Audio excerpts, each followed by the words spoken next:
Welcome back to another DIY episode of The Simple Farmhouse. Today I'm really excited to share with you my first $100 DIY of 2020. For this project, we are making over my oldest daughter's room, and she had a hand-me-down bed from us and needed a new bed frame. She has a particularly modern style. It's a little bit different from the rest of the house, so I was excited to try something new for her room. I purchased brackets, lag screws in 2 sizes, some bun feet. I also needed some T-nuts to install these, and I purchased pocket screws as well. I'll include a list of everything in the description below. The reason I chose to go this route is because I worked with some chunkier lumber. You could certainly do this with thinner wood. I did a 2x6 rail, and I had leftover pieces of 4x4, so I liked that chunky look, which is the reason I went with smaller bun feet. You could certainly use a longer leg for the corners. You can find measurements for your size of bed online. Make sure you're double checking if you have a king or a California king.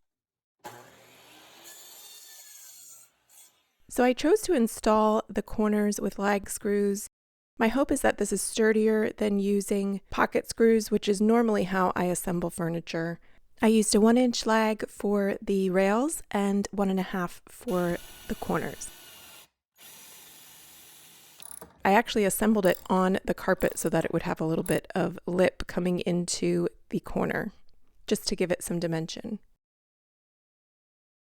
In order to install the 2 remaining sides, I had to flip the bed over, and then I needed a center support.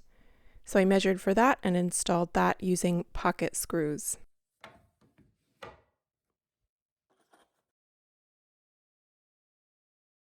Next, I had to measure for the support rails, and these were also installed using pocket screws. If you do not have a Craig jig, this is how I assemble most of the furniture projects that I work on. And if you're not familiar how that works, I'll just show you real quick what that looks like. As a side note, I chose not to use wood glue while assembling this bed, just in case we want to disassemble it and move it later on. I have only been DIYing for a few years, but I did grow up watching my dad do projects around the house, and I have loved learning how to do things around the house on my own and figuring out and problem solving along the way. I hope to inspire other people that if you just start, watch YouTube videos, learn as you make mistakes, that you can do a lot of things around your house and enjoy the process. For some reason, I did not film inserting that T-nut into the bottom here to attach the bun foot, but basically I found center, drilled a pilot hole, and inserted this piece. If you're using a longer leg, you would not need to do that. Something else to consider here is that just my teenage daughter will be sleeping in this bed. If this were for my husband and myself, I would add an additional foot strengthening piece right smack in the middle of the bed. I will rotate it so that the center support is running toward the camera. I used a 50-50 mix of weathered oak and early American. I like to test my stains because they do look different on different species of wood and different projects. You can see at the back wall there.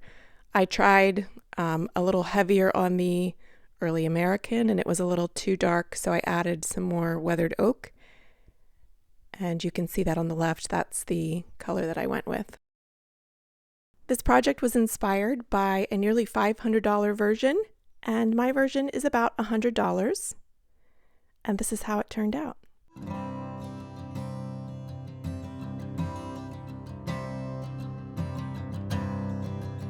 You could choose to work with a 1x4 and a skinnier leg. That would look really nice with a twin bed, I think. Everything in this room that is furniture was actually built by hand, and it's a great way to do things on a budget. There's still a little more to go in pulling this room together, but I couldn't wait to share this bed with you guys. We plan on adding some art to the wall, some hooks, and some functionality for her.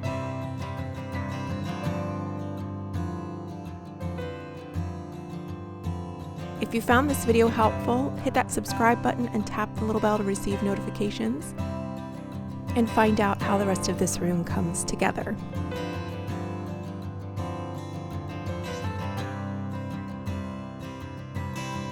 Until next time.